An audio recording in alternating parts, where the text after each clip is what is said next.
everybody, and welcome to the Insider's Edge powered by Rocket Recruiting PUBcast. I am your host, Jeff Jacobson, and this is Eric Tippett. And today we are thrilled to have with us on the show consultant, copywriter, attraction marketing OG, Diane Hochman. Diane, welcome to the show. I'm so glad to be here. Welcome. Thank you. Excellent. This is going to be fun. It's going to be fun. We're thrilled to have you on the show, Diane. We've communicated. You've got a great background that I think is going to be an incredible learning experience, not only for Eric and myself, but for our audience. So we're really thrilled to have you on the show and are looking forward to learning from you. Well, I'm excited to, share the journey, I guess. Excellent. I love it. Well, I kind of, as you know, we like to go back, we like to get deep with things. And so we kind of wanted to just kick off this episode by having you tell us a little bit about your background, where you're born, where you grew up, kind of some of the influences that you had in your youth that have kind of led and shaped you to where you're at right now. Well, I always joke and say I'm a little bit country, I'm a little bit rock and roll, because I was born in Brooklyn, New York, and grew up there till I was 12. So I lived in the city. A city life, a city kid, the whole thing. I lived in a house. It was an attached house. You could hear everything that was going on and smell everything that somebody was cooking. So I was an urban kid. And then at the age of 12, because my father had worked really hard he wanted to move us out of the city. He wanted us to go to high school in a place where we felt safe, etc. So we moved to a town. Again, I come from Brooklyn. We moved to Hopewell Junction, New York, which sounds like the middle of nowhere. Back in the 80s, it was. And it was kind of fun because I went from wearing black T-shirts with the Brooklyn logo and Jordache jeans, which tells you how old I am, and like Candy's high heels, where I was just getting into that tween, trying to dress up, to a place where everybody said, "Hey, it's so nice to meet you. Do you want to come over and meet my goat?"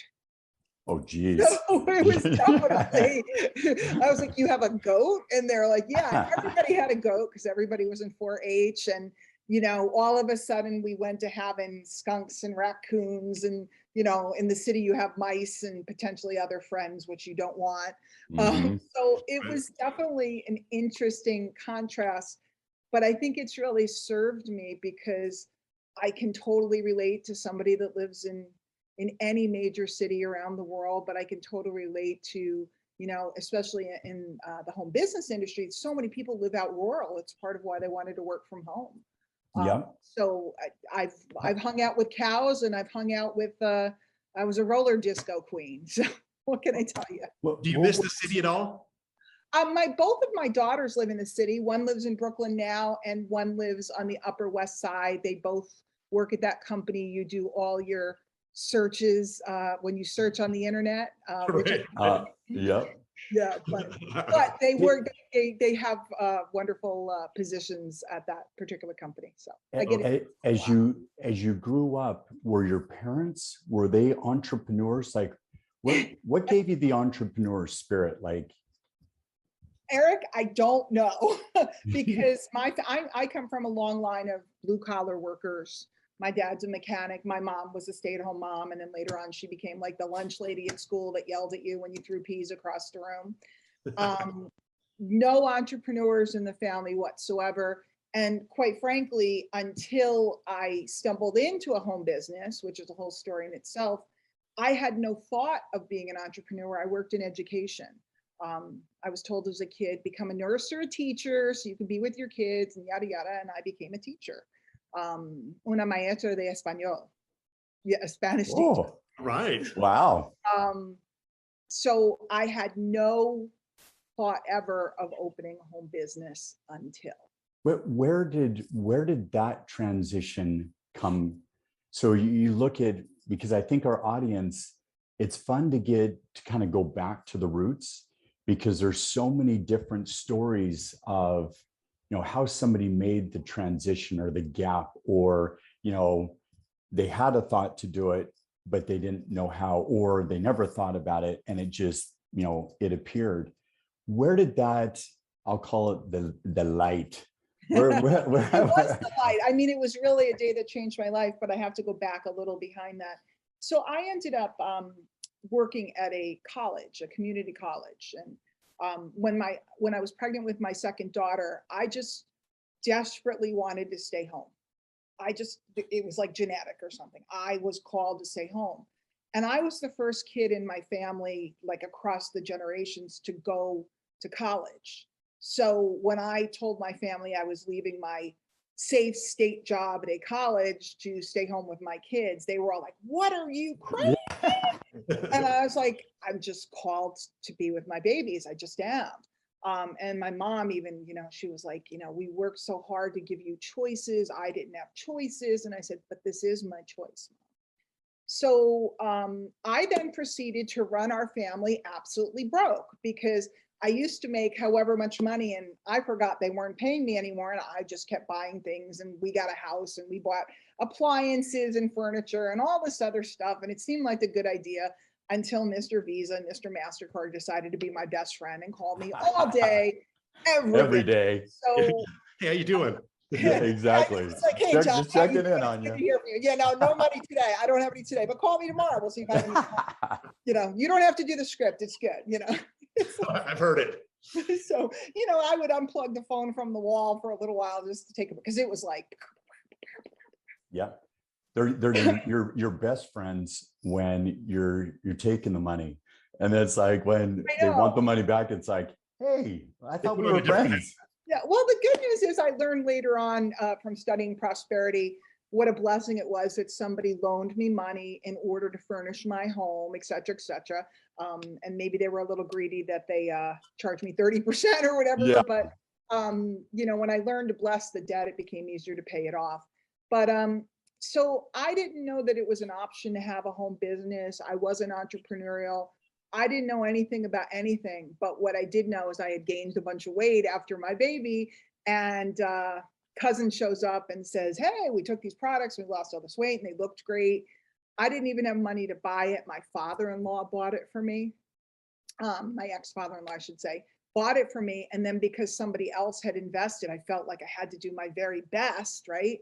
So I took those products, and then I got invited to a meeting, which I thought was like Weight Watchers, and we were going to talk about why we eat at night while we're watching TV, or why we can't pass up Twinkies. I hate Twinkies, but Yeah. and it turned out to be ta-da, an opportunity meeting for a network marketing company, which I didn't even know what network marketing was. I didn't know there was more than one company. All I knew is there were all these great stories. I was already losing weight. There were people losing weight and people making money. And I saw one woman, and I said, "If she's making 15 grand a month, I'm getting rich," right? That old saying, but I literally did. And I wrote a check, which I didn't have money in the bank to cover for my kit, and ran to the bank Monday morning. I was online at 8:55 to deposit the money for the kit. Wow. All in. All in. But at the time, the kit was $72.95. I just didn't have any money. And it's not like today you have an app and you can just transfer the money or whatever. And then I got to tell you guys, I don't know what was wrong with me, but I actually cracked open. They gave you a manual back then, right? Yeah. And it was like a binder, and I opened it up and I followed the directions and did what it said. Wait a second. And then I made money like 2 weeks later, right? I made money, and then I was hooked. So I'm a big follow the directions person, because most people, when they start anything, don't follow the direction. I mean, you take a college class, the teacher gives you a syllabus. It tells you what the directions are for the class. Well, I read those, just stick them in the bottom of your backpack. You buy, a piece of like my little bookshelf back there. You buy that from wherever, IKEA, and it gives you directions. You don't look at the directions. You just start putting together, and then it turns out upside down. So the average person resists directions. And for some reason, I followed them, thank God. And that was 20 plus years ago. So you really fell into network marketing from a place of, it just kind of appeared. I think so many people are just not they want a home business, but they're not open to going. And I mean, at that time, you went in person, because that's the way it used to be. Hey, invite somebody over, they're in person, we're talking, we're connecting. Now you can really get invited to opportunities every day, 7 days, 8 days a week, because it's all online. I'm kind of curious, and I think our audience, there's many people that maybe don't have an opportunity yet, or they've pushed away, or they're scared to fail. I need that perfect opportunity. Would you give any advice, knowing what you know now and seeing so many different opportunities, of what kind of opportunities fit maybe certain types of people? So if somebody's watching right now and they're listening to you and how you kind of grew up, they could say, well, shoot, well, maybe network marketing is for me, or maybe a different style of opportunity. Yeah. Well, the first thing I would say is, and this is going to go against what so many people say, but I just speak my mind. Tuck away your wallet or your purse for a little bit and open your mind. Don't worry about opening your wallet just yet, or needing to buy anything. But I was taught to become a yes person. And what that means is, if something shows up in your life, an invitation and an opportunity to look at something, why not say yes and be open-minded and look? It doesn't cost you a dime to look at something. Everybody, and back in the day, there might have been a lot of choices. I just didn't know about what they were. And the reason why I started was really because I thought I was running a store and I was selling products. It didn't even occur to me that the whole idea of building teams and stuff like that, it was esoteric to me. It was just the idea that I could sell this product and make $100, put food on the table. That was my motivation. Since then, I've diversified into all different types of businesses. So when we're home or wanting to be home and we're looking at options, I'd say the first thing is start to take an inventory of who you are and what you like to do. I mean, what have you done for a living so far? What parts were your favorite? What parts did you not really like? Do you enjoy working with people? Do you enjoy working solo? And just kind of take a little inventory of yourself.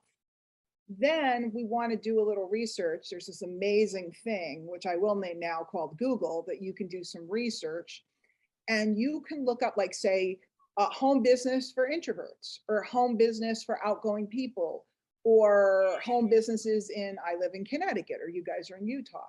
There's lots of things that we can look up. And what my recommendation is, instead of jumping on the first thing we see, is do a bunch of searches and see what results do we see over and over.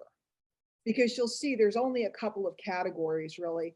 There's network marketing options, and network marketing is just selling products and helping other people sell products. And we all earn a little bit of money from each sale, but it kind of adds up. And a lot of people right now, I just said those words and some people went, that's not being open. That's not being a yes person. That's having a judgment. That's right. Then there's, and especially, I love how you started that conversation. You said, tuck away your wallet or your purse, because I think what you just said, in my mind, is the number one reason why people are closed, is because they're going, if I open my mind to this opportunity, how much is it going to cost me? Because it doesn't matter what, like, you make millions of dollars and all the, hype or claims, it always starts with money. Like, if they will just, like, it's not going to cost you anything. So just, what if it doesn't cost you anything? Now let's just go find, what do you like to do? Right, let's find the best option. And then, yes, guys, a business is a business. If you open a corner store, you got to invest something. If you get into different things, you're going to need, if you're in e-commerce, you might need a website. If you're in network marketing, you might need this. There's always some investment in a business, because a business is not a job, just to be clear. And by the way, there's lots of opportunities to work online in jobs today.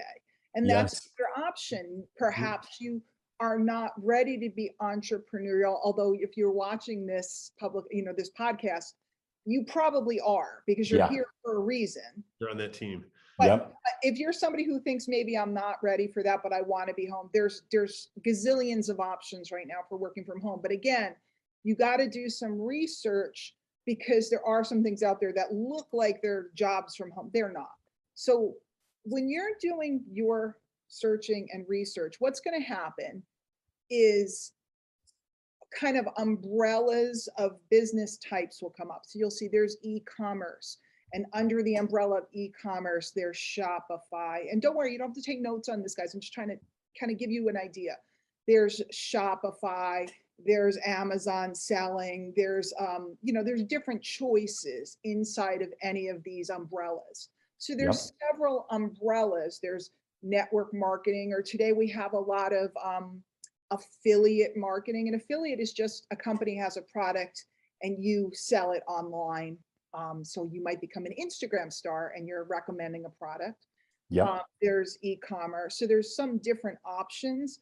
But if you do some research, you're going to start to see what are the main categories, who are the main players, the known players, and then also what are people saying. And I'm going to pre-warn you, there's a whole bunch of people out there. Do a search on anything. Pick your favorite restaurant and go on Yelp or on Google and do a search, and there's going to be people saying it's the worst restaurant in the world.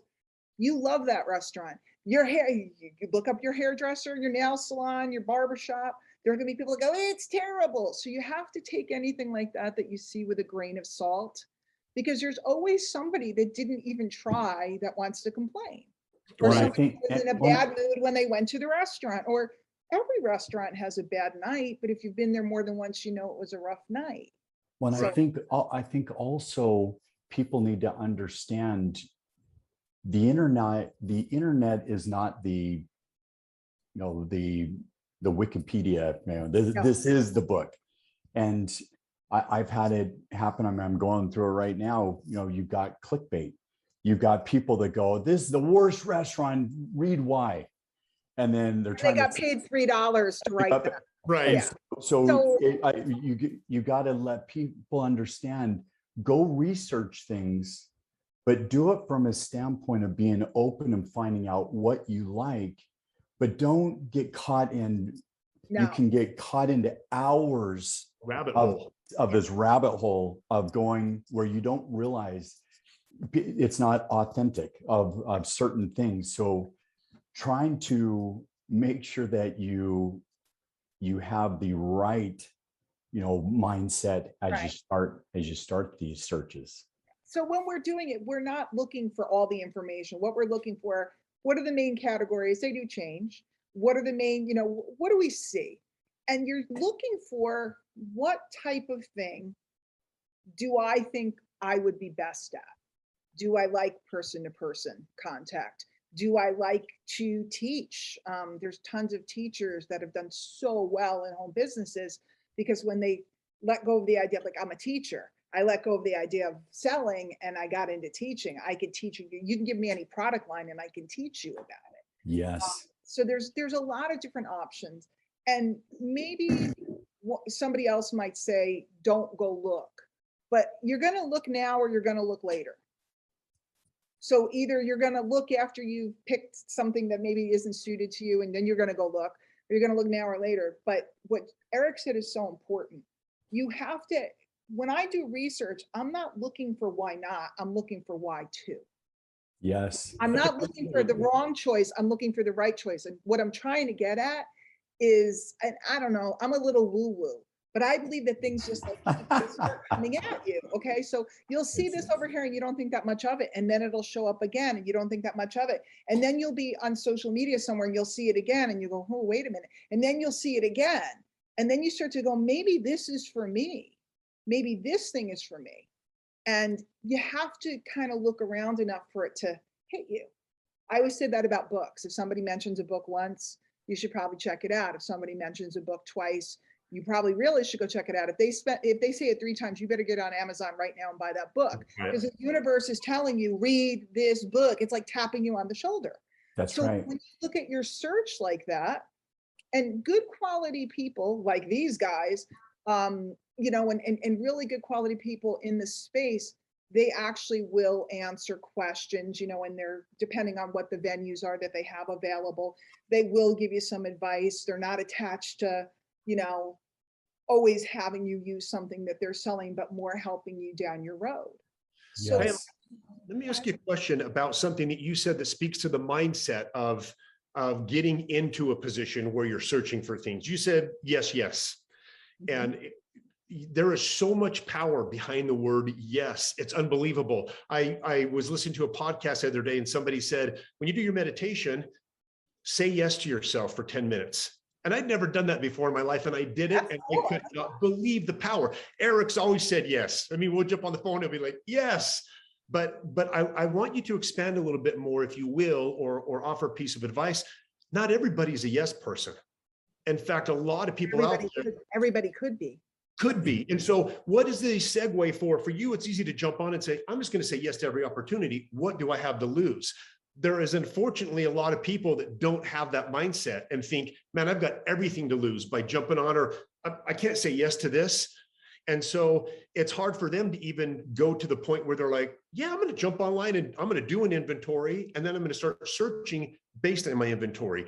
If you're not a yes, yes person and haven't yet had an understanding of the power of yes, what can people do to kind of move themselves a little bit closer to the side of yes, yes? Well, what if, you know, and that's an interesting question. What if we decided that for 1 hour a day, I'm going to say yes to whatever comes up that day? It doesn't have to be 24 hours. It doesn't have to start with, you know, I mean, I'm like you reached out to me. You said, hey, do you want to come on this thing? I was like, yes. Now I knew who Eric was. I hadn't met you yet. And I knew what your company was and everything, but I immediately was like, yes, what's the scoop? What are we doing? I didn't go, I don't know, let me check with my, you know, my assistant and see if I could. I was just immediately, yes. Guys, if you start opening your mind and your heart up, and again, I'm a little woo-woo. What you're seeking is seeking you. And I don't know who originally said that. Not my words. What you're seeking is seeking you. So I was seeking a solution to my debt problem and a way to stay home with my kids. And my back was against the wall. I was going to have to go back to work. And by the time you paid for the suits and paid for the commute and paid for the daycare for 2 kids, I wasn't going to make that much. So I realized that if I could find something to do from home that would cover that amount, I could build it up over time. Who knew that what happened would happen? I was just looking to make $500 to make payments on my bills and so that we could have a pizza once in a while. And by opening my heart and my mind up, exactly what I was looking for showed up. So if you're somebody who maybe, and I joke and I call it a curmudgeon, you know, you're kind of like, right. Yeah. Maybe today just go like this a little bit. And then next week, and then eventually put your arms out and go, what I'm seeking is seeking me. It's coming towards me. I just have to educate myself so I recognize it when it comes. And that's why I'm mentioning the research, not to get confused. And sometimes people get overwhelmed by the choices. But if you just do a little, and maybe it's reading a book about choices, but you'll see it, it'll show up and you'll go, that's it. And it's like the weirdest sensation. And it's happened to me over and over and over in my career. I've met someone and they've told me about something and I went, I felt it. Or I'll go to an event. I used to, before COVID, I used to attend every event that was going on. I'll hear one word from the stage and I know it's the words I came for. And I'll literally pack up my stuff and go up to my room and start working because it showed up. Because I knew it. So I'm sorry, I'm going off a little long on this idea, but I knew it when I heard it. But you have to be open because otherwise, you know, somebody's sitting there telling you exactly what you needed. Maybe it's this, you know, maybe it's right here. We're telling you something, but if you're closed, you can't hear it. If you're open and trust yourself, what will happen? Because some people get into this world and they don't trust themselves. They trust everybody else above themselves and they end up getting dragged around. Right. Dragged around by someone or something or an entity. Trust yourself. Go ahead, Eric. I think one of the things you said was my back was against the wall. So there's kind of two ways to look at this. One is you were searching for something with purpose. I didn't have options. I need to put food on the table. That's one way of looking at it, where you will make sure you go find what you're looking for. But I think you also said be open, and then don't think. I think it's right there. I shot this one video where I was in the camera and I'm like, shh, can you hear that? I'm like, that's me. That's me talking to me. I kind of just went into this, like, not even noticing the camera was there, having this conversation with myself going, this is the stupidest thing ever. And I'm like, that's me talking to me. Why is that so stupid? Oh, and then it's almost like if you just ask yourself, why not? And listen to the funniest conversation you have in your head, talking to yourself of why you can't do it. If it really starts, you start to recognize, holy crap, it's me overthinking. Like when Jeff said that, it's just, don't even give yourself a chance to think, just say yes, yes. Yes. And then, The video. Yes, I'll come to the Zoom. What do you got to lose? If it stinks, you just turn it off. that's right. Yeah. If the videos, if you get 7 minutes into the video and you go, this isn't for me, hit stop. Well, I love your suggestion of an hour. I love it. You hear all the time, what's the best way to eat an elephant? By bite. Yeah. And if you're trying to move from no over to yes, there's a big gap right there for a lot of people. And instead of saying, I'm just going to do it step by step, it's like, it's too big, I just can't do it. I love your suggestion of an hour a day. This is a yes hour.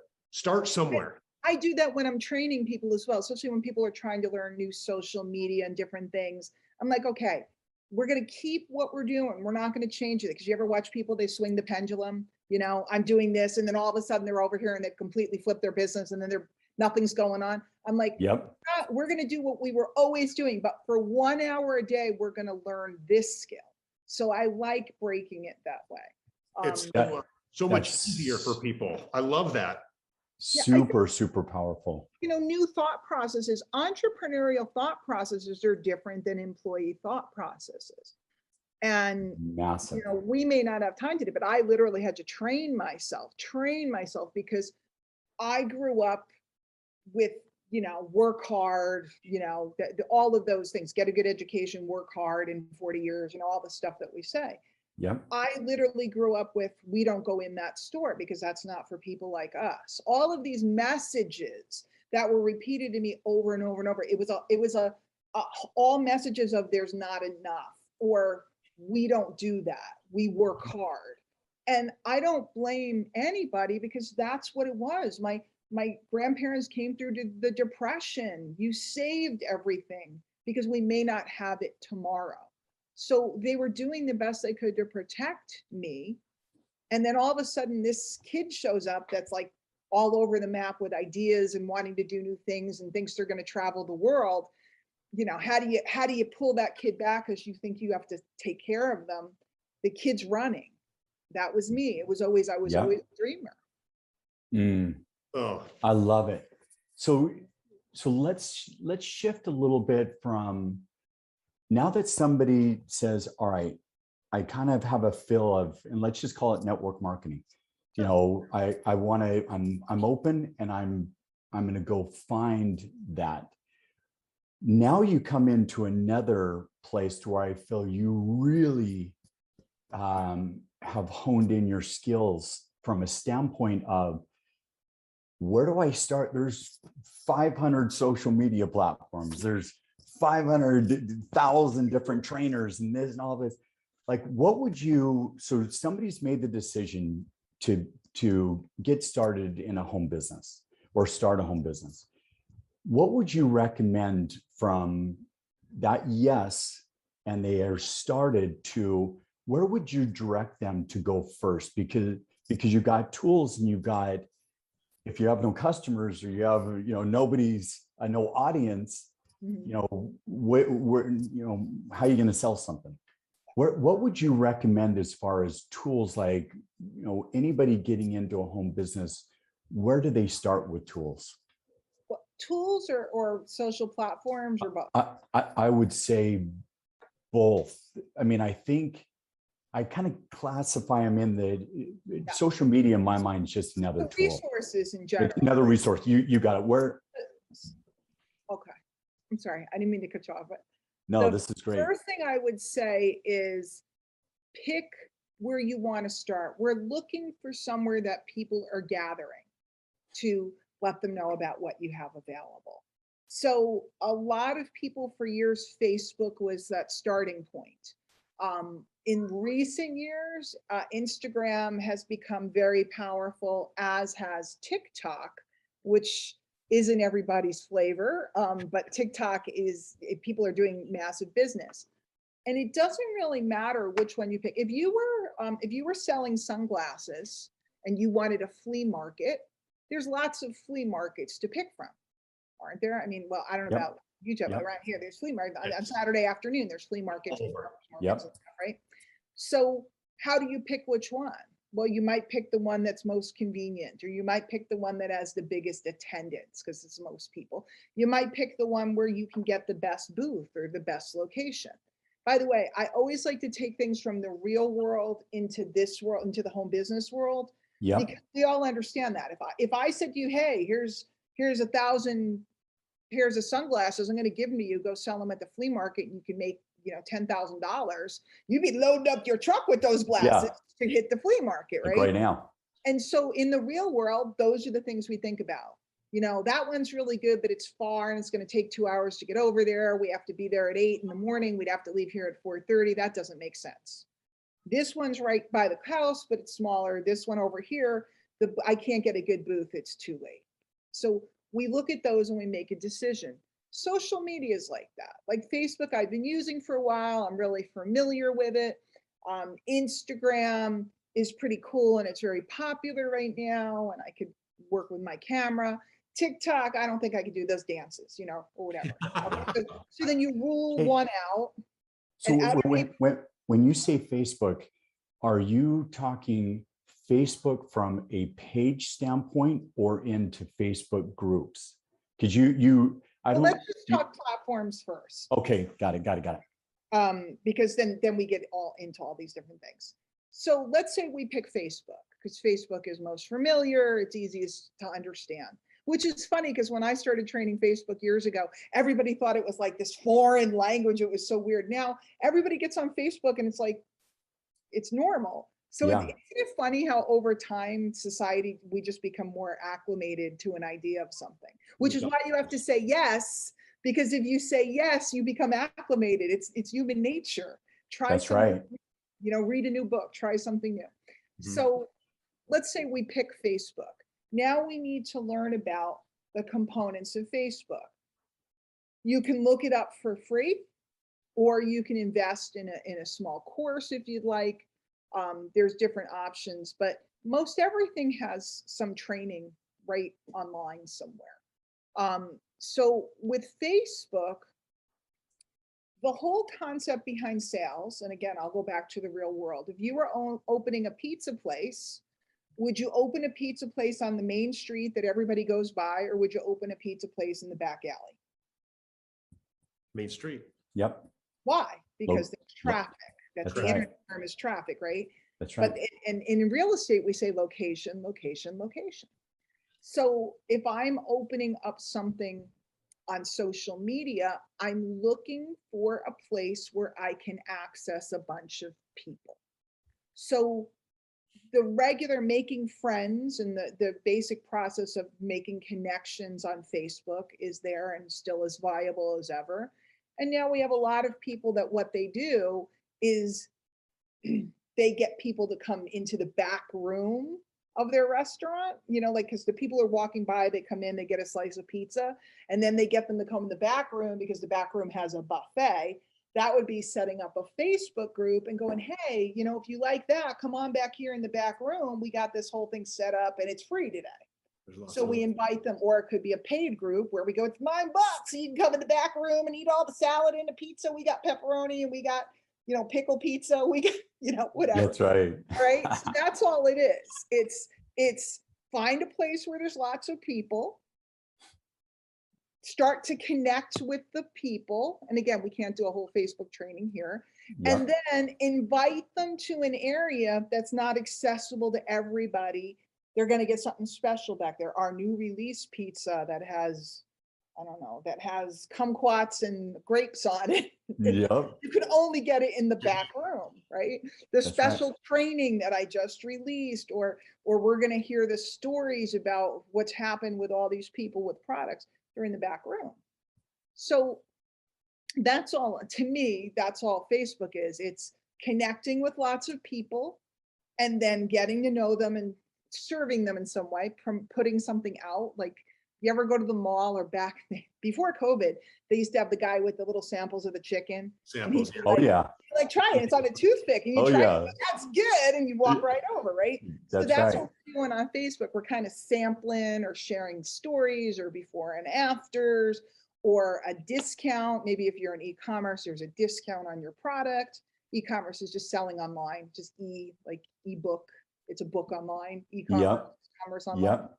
Yep. So we're giving them a sample, and then we're going, well, hey, come on in the back room, which could be a Facebook group. So all of this sounds totally confusing, and it totally makes sense, right? Well, I think a lot of people, and especially, I think people feel like, okay, Facebook's got 1 billion people on it. So obviously they're all going to want what I have. And so all I need to do is just do a post, and it, like, magic happens. Comes And buyers. it doesn't happen. Okay, so let's go back to the real world. I'm on 13th Avenue in Brooklyn. I come from Brooklyn, and there's 7 pizza places. Now, they're not right on top of each other, but there's 7 pizza places on the avenue. How am I going to make sure that my customer base becomes my customer base?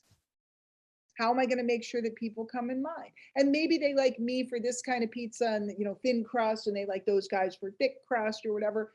But the point being, I have to make connections. I have to treat people right. I have to serve them in some way. Maybe it's by giving the kids a free dessert. Maybe it's by making sure my slices are a really good size. Maybe it's making sure I use the best cheese on my pizza. I don't know. But what I'm doing is I'm developing a base of people that trust me, that like what I offer. So if we go onto Facebook and we put up a post with a picture of our product and we sit and wait for the buyers, Yeah. it's going against common sense, right? If I'm a hairdresser, there's lots of salons in town. How do I create my base? Whatever it is, if I'm a real estate agent, how do I get people to list with me or buy with me? How do I get them to come back and do it again? How do I get them to refer their friends? I'm creating something that helps them understand what's possible for them. And then I'm connecting with them and seeing if they want what I have. Somebody buys a slice, I offer them a whole pie. Well, I think I think people forget, when we go out into the real world, you meet somebody and it's like you make a connection. You're forced to focus on them. And I almost feel like we've moved all online, that we say things and do things we'd never do in person. And it's like, but you can't touch me. I'm over here. I'll just turn off the computer, not recognizing that, number one, what value do you provide this person? Because, a pizza, and there's another pizza right here and another pizza. What value do you provide that they would want to take a look at you? And then I also feel like the experience. I was reading some article about the young kids today over, was it, money or experiences? And they said experiences. I'd much rather have an experience, go to a concert and have this amazing experience versus you just gave me $30. Much rather have that.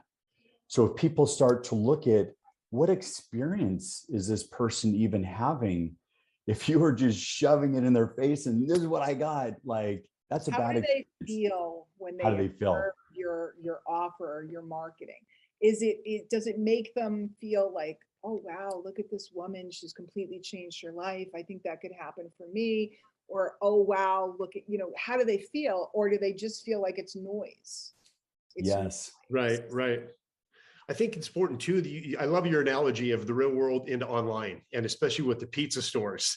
If let's say all pizza being equal, the only way you get more customers is one of two ways. You treat it as a commodity and lower your price, or you have the best service. And that's what keeps people coming back. And I'd say. Exactly. And one thing, especially as it relates to online, is people think of the idea of e-commerce or selling online and they put their sales hat on and their sales overalls and they go in there and they're selling. Always be selling. Always be selling. And when you're able to switch your mindset, Eric and I joke a lot with our audience, there's network marketing 1.0. Let me sell you. I'm always putting a picture of a product up. Network marketing 2.0 is service. The more you can serve people and truly serve your customers, they're going to buy from you. You don't have to worry about over and over again. And that's what people don't get. They don't get it.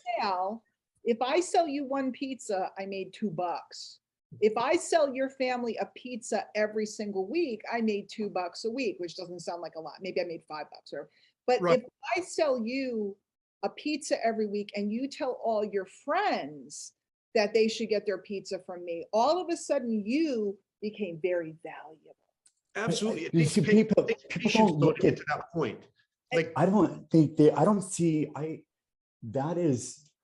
don't think people realize it's not this person, it's this person's network.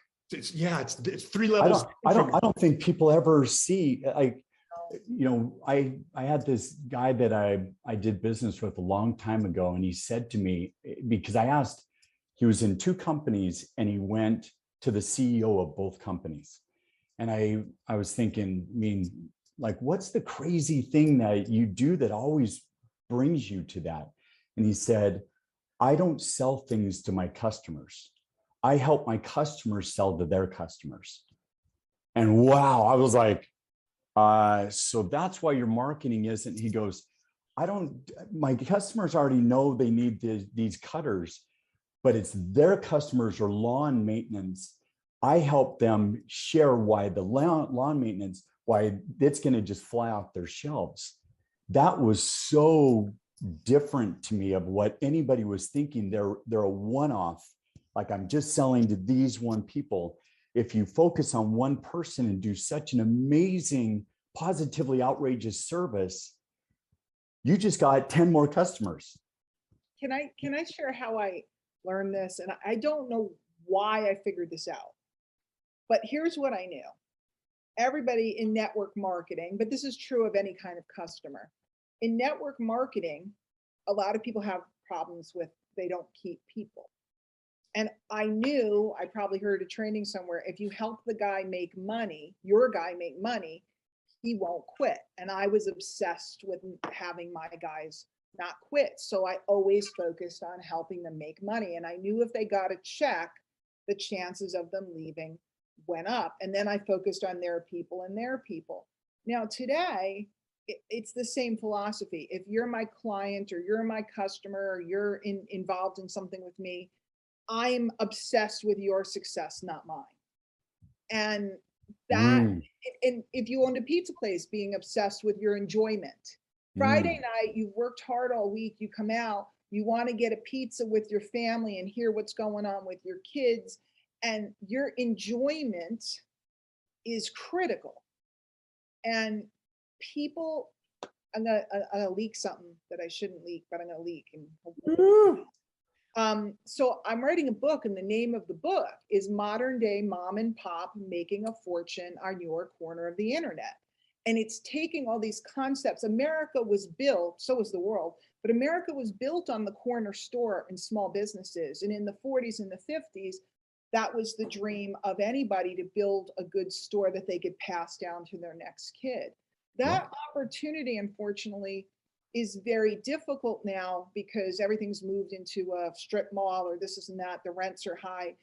It was viable in that time period, not as viable today. It's hard to open a brick and mortar, Mhm. a lot of things. But on the internet, you can find a corner anywhere and do the same thing. You can treat people right. You can get to know the whole neighborhood. You don't worry. Like if you own the corner store and Mary walks by, you're not worried that she doesn't come in while she walks by to buy a loaf of bread because Mary will be back. You know she's coming back over and over and over again.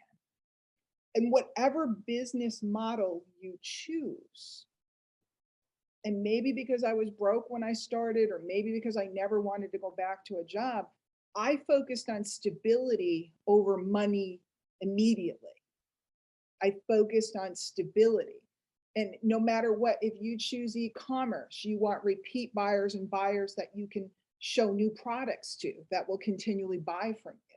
If you choose network marketing, you want to develop a customer base and you want to develop a distributor base. If you choose Amazon selling, you need to learn how to remarket because that's what everybody does. They get on Amazon or wherever, they sell you one, they sell you some magic pens or something, and then they never market to you again.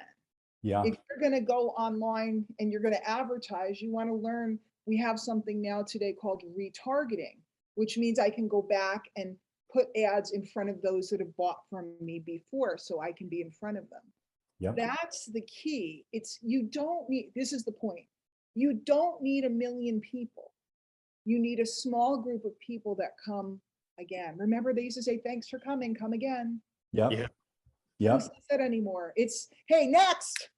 That's right. It's a number. You're Actually, not in, you're not in, you didn't produce this month? I'm busy. I don't have time for you. They actually don't even say thanks because they just lead them to a funnel. And then the funnel kind of just makes the sell. And it's like out of sight, out of mind, don't really care. I'm on like, how do I find? I'm an internet girl and I love my funnels, but what do? You get a card in the mail, you get a note, you get a call. Not always a call. People don't like calls the same way they used to, but I'm touching you on Facebook or something. You just bought something. Yeah. I love a funnel because a funnel's just sorting. Right. I love a funnel. But yes, this whole idea that everything's anonymous, and you know what? It works and then it doesn't work. And we watch it over and over and over. Some hot shot gets in and they go up the flagpole and they're making all this money. And then little by little, it goes doop, doop, doop, doop. And then they move to the next deal where they build the next thing. Yeah. And God bless them. It's awesome. I'm happy to do business with you because I want you to give all those people to me and I can follow up with them. Send them over. You guys that are looking, there's so many options. Open your mind, open your heart, and come to understand this is about people. The money that you want is sitting in the pockets of other people. Our job is to figure out how to get them to gladly and happily give it to us, not once, but multiple times, and feel great about it. Feel great about it. I just bought this and they treat me great. I went for my pizza and they gave the kids ice cream at the end, or I went for my pizza and they made it special because I'm allergic to something and they know and they're very careful just for me. And you go home and you feel great. I think just that's great. Just the shift from you're not in the product business, you're in the people business. And getting that. Because that's what the pizza place is. Because pizza's a commodity. Right? Yep. Shakes, nutritionals, widgets that you sell on e-commerce. It's all a commodity. Why are they buying from you? And if you get them to buy once, will they buy again? That's the key to long-term depth of income that everybody wants. It's that depth of income, that income that just keeps coming. And it's beautiful. And I don't like promising people lollipops and rainbows and unicorns, but it's real and it's possible for you, but it means you have to focus out on the folks instead of on what you want. And you see legacy businesses in town that have been there for generations, and you go in and you see Johnny's son, and Johnny's passed away. It's so sad, but Johnny's gone and it lives on. Yes. It's legendary. And that's what I'm trying to teach people is we have that opportunity again to build something that lasts in a neighborhood on the internet, that neighborhood, maybe it's tutus, maybe it's, you know, baseball bats, maybe it's whatever your neighborhood you pick. Can you build something that lasts and stands the test of time? I love it. You are spitting out some facts today, Diane. Woo! Girl, this could go so for much fun with you guys. this could go for hours. I know, right? So I'll have to come out there and we'll hang out and we'll have Yeah, pizza. absolutely. let's do We this. definitely got to do a part I'm two. hungry. Yeah, I'll just talk about pizza. Hey, so Jeff, we always kind of end our PUBcast with asking 5 questions.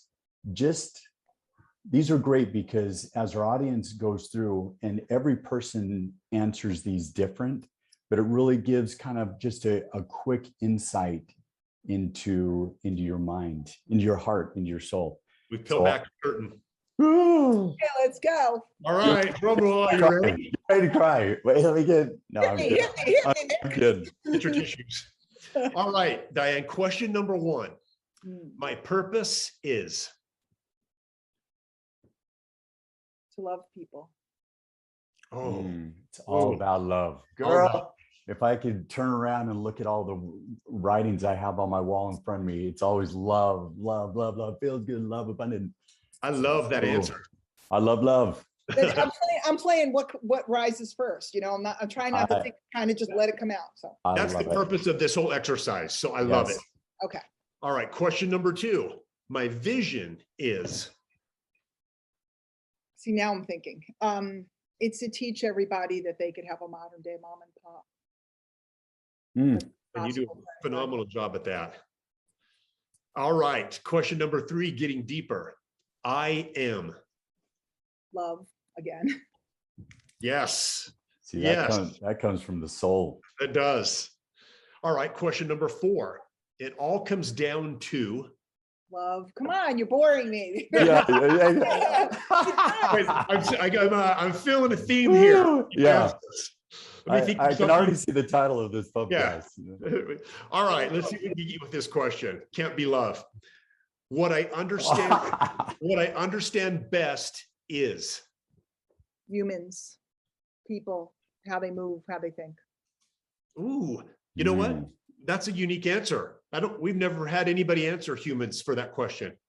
I used to get in trouble when I was a kid because I would talk about something that somebody was going to do or something, and I would get in trouble because I was judging or I was this or I was that, and then like clockwork, they would do that thing. I Right. would know what was coming down the pike, not because I'm psychic or anything like that. It's just that, and then I read a million books to back up the thing that I felt. Do you feel, and this is a topic I'd love to talk to you on to do this again. I feel sometimes like I have this blessed curse that I feel things and I feel people in a deeper way, and I can feel pain. The challenge is when I say blessed curse is that there's people that can talk to people and it's transactional, that they say something or somebody's in pain and it's almost like they can't feel it, and they can snap. They can turn it off. They can turn it off. Turn it off. I can't. Like, things affect me at such a place to where if something goes wrong or I feel somebody's pain, you feel it deeper. Do you You're feel empathic. You're empathic. I didn't even know what an empath was. Yeah, neither did I. And then you start to look it up. Eric, I say that my greatest gift is I see the greatness in every single person I meet. My greatest curse is I see the greatness unrealized in so many people. Look at those goosebumps. But it's painful when you meet someone and you see them. I see them.